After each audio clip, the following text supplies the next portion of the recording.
Like and share, subscribe to my channel. നമുക്കിന്നൊരു ബിരിയാണി ഉണ്ടാക്കാം. ഞാനിവിടെ എടുത്തേക്കുന്നത് പ്രോൺസ് ആണ്. അപ്പം ഞാൻ പ്രോൺസ് ബിരിയാണിയാണ് ഉണ്ടാക്കുന്നത്. ഞാൻ എടുത്തേക്കുന്ന അരി ബാസ്മതി റൈസാണ്. അത് നിങ്ങൾക്ക് കൈമ റൈസോ അല്ലെങ്കിൽ ജീരകശാല ഇതൊക്കെ ഉപയോഗിക്കാം കേട്ടോ. ആദ്യം നമുക്ക് അരി ഒരു 20 മിനിറ്റ് കുതിർത്ത് വയ്ക്കണം. ഇനി നമുക്കൊരു മസാല ഉണ്ടാക്കണം. അതിനായിട്ട് അടുപ്പ് കത്തിച്ച് ഒരു പാൻ ചൂടാക്കാൻ വെച്ചിട്ടുണ്ട്. പാൻ ചൂടായപ്പം ഞാനൊരു 1.5 ടേബിൾ സ്പൂണോളം വെജിറ്റബിൾ ഓയിലാണ് യൂസ് ചെയ്തേക്കുന്നത്. അതും അതിൻ്റെ കൂട്ടത്തിൽ 1 ടീസ്പൂണോളം നെയ്യൂടെ ഒഴിച്ചു കൊടുത്തിട്ടുണ്ട്. ഇനി എണ്ണ ഒന്ന് ചൂടാകുമ്പോഴത്തേനും നമുക്ക് സവാള ഇട്ട് കൊടുക്കണം. ഞാനിവിടെ 1.5 മീഡിയം സൈസ് സവാള എടുത്തേക്കുന്നത്. അത് സവാള ഇട്ട് നന്നായിട്ട് വഴറ്റി കൊടുക്കണം. ഇനി നമുക്കിതിൻ്റെ കൂട്ടത്തിൽ ഇഞ്ചി വെളുത്തുള്ളിയും പച്ചമുളകും കൂടെ ചതച്ചത് ചേർത്ത് കൊടുക്കണം. ഞാനിവിടെ ഒരു 7-8 വെളുത്തുള്ളിയും ഒരു വലിയ പീസ് ഇഞ്ചിയും ഒരു 4 പച്ചമുളകും എടുത്തേക്കുന്നത്. പച്ചമുളകിൻ്റെ അളവൊക്കെ നിങ്ങൾക്ക് തീരുമാനിക്കാം കേട്ടോ. എരി കൂടുതൽ വേണമെങ്കിൽ അങ്ങനെ എടുക്കാം, നല്ല എരി കുറവാണെങ്കിൽ കുറച്ചും എടുക്കാം.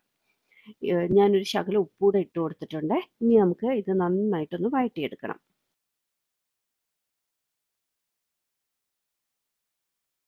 ഈ സമയത്ത് അരി വേവിക്കാൻ വെച്ച വെള്ളം തിളച്ചിട്ടുണ്ട്. അപ്പം ഞാൻ കഴുകി ഡ്രെയിൻ ചെയ്ത് വെച്ച അരി അതിനകത്തോട്ട് ഇട്ട് കൊടുക്കാൻ പോവുക. ഇതിപ്പോൾ സവാളയൊക്കെ നന്നായിട്ട് വഴണ്ട് വന്നിട്ടുണ്ട്. ഇനി നമുക്ക് ഇതിനകത്തോട്ട് ബിരിയാണി മസാല ഇട്ട് കൊടുക്കണം. ഞാനിപ്പോൾ കടയിൽ നിന്ന് വാങ്ങിച്ചിരിക്കുന്ന ബിരിയാണി മസാല ഇടുന്നത്. അപ്പം ആദ്യം തീ ഒന്ന് കുറച്ച് വെച്ചിട്ട് ഞാനൊരു 2 ടീസ്പൂൺ ബിരിയാണി മസാല ഇട്ട് കൊടുത്തേ. ഇനി ആ ബിരിയാണി മസാല കിടന്ന് നന്നായിട്ടൊന്ന് മൂക്കട്ടെ. അത് കഴിയുമ്പോൾ നമുക്ക് ഇതിനകത്തോട്ട് ഒരു മീഡിയം സൈസ് തക്കാളി ചേർത്ത് കൊടുക്കണം. ഞാനിവിടെ ക്യൂബ്സ് ആയിട്ട് അരിഞ്ഞാട്ടോ ചേർത്തിരിക്കുന്നത്.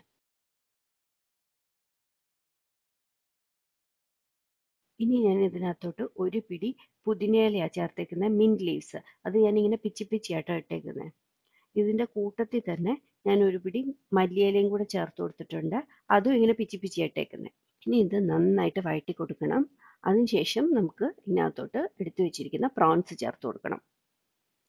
ഞാനിവിടെ പ്രോൺസ് നന്നായിട്ട് കഴുകി ശകലം ഉപ്പും മഞ്ഞൾപ്പൊടിയും കൂടെ ചേർത്ത് മിക്സ് ചെയ്ത് വെച്ചിരുന്ന പ്രോൺസ് ആണ് കേട്ടോ. അതുകൂടെ ഞാൻ ഇതിനകത്തോട്ട് ചേർത്ത് കൊടുക്കുവാണേ. ഇനി നമുക്ക് ഇതിനകത്ത് പ്രോൺസ് ഒന്ന് വേവിച്ചെടുക്കണം. നമുക്ക് അടച്ചു വെച്ച് വേവിക്കണം. അപ്പം ഈ പ്രോൺസിലുള്ള വെള്ളമൊക്കെ ഇറങ്ങി അതിൽ വെന്തോളും. അല്ലാതെ നമ്മൾ വേറെ വെള്ളം അഡീഷണൽ വെള്ളമൊന്നും നമുക്ക് ചേർക്കണ്ട. ഇടയ്ക്കിടയ്ക്ക് നമ്മൾ തുറന്ന് ഇളക്കി കൊടുക്കണേ.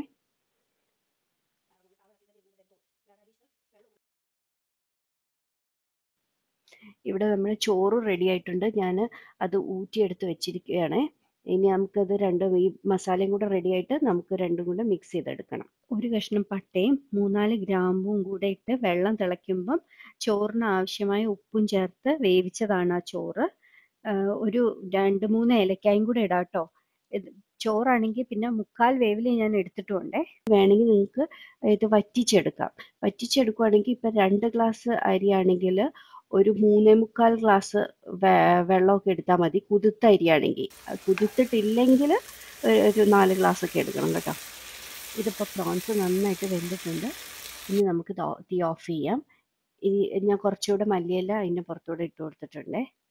അപ്പോൾ നമ്മുടെ മസാലയും റെഡി ആയിട്ടുണ്ട്, ചോറും റെഡി ആയിട്ടുണ്ട്. അപ്പോൾ ഇനി നമുക്കിത് രണ്ടും കൂടെ മിക്സ് ചെയ്തെടുക്കണം.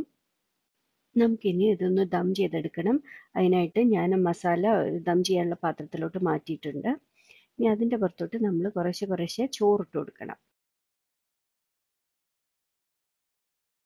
അപ്പം വേവിച്ച് വെച്ചിരിക്കുന്ന എല്ലാ ചോറും ഞാൻ ഇട്ട് കൊടുത്തിട്ടുണ്ട്. ഇനി നമുക്ക് ഇതിനകത്തോട്ട് കുറച്ച് നെയ്യൂടെ അതിൻ്റെ മേളിൽ കൂടെ ഒഴിച്ചു കൊടുക്കണം. ഞാനൊരു 2 ടേബിൾ സ്പൂണോളം ഒഴിച്ചു കേട്ടോ. അടുത്ത് ഞാൻ നെയ്യിൽ വറുത്ത് വെച്ചിരിക്കുന്ന അണ്ടിപ്പരിപ്പും മുന്തിരിങ്ങയും ഉള്ളിയും കൂടെ ഇട്ട് കൊടുക്കുവാണേ. കുറച്ച് മല്ലിയിലയും കൂടെ ഞാൻ അതിൻ്റെ പുറത്തിട്ട് എടുത്തിട്ടുണ്ട്. ഇനി നമുക്ക് ഇത് അടച്ചു വെച്ചിട്ട് ഒന്ന് ദം ചെയ്തെടുക്കണം.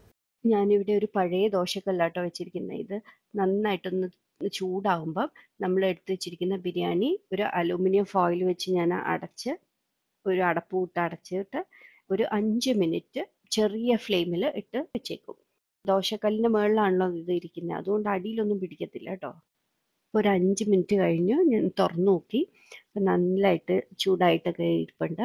ചോറ് നന്നായിട്ട് വെന്തിട്ടുണ്ട്. ഇനി ഇത് നമുക്ക് സെർവ് ചെയ്യാം.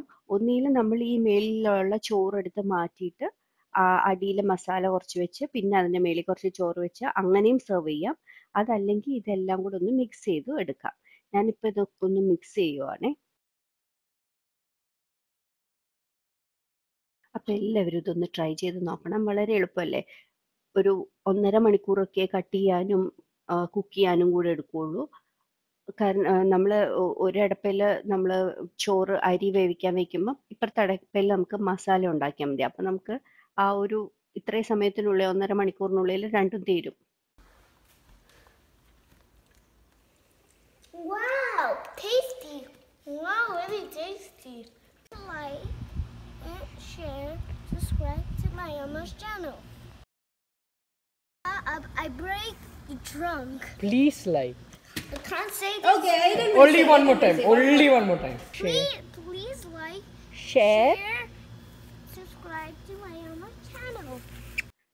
അപ്പം എല്ലാവരും ഇതൊന്ന് ട്രൈ ചെയ്ത് നോക്കണം. ഇഷ്ടപ്പെടുവാണെങ്കിൽ ലൈക്ക് ചെയ്യാനും ഷെയർ ചെയ്യാനും സബ്സ്ക്രൈബ് ചെയ്യാനും മറക്കരുത്.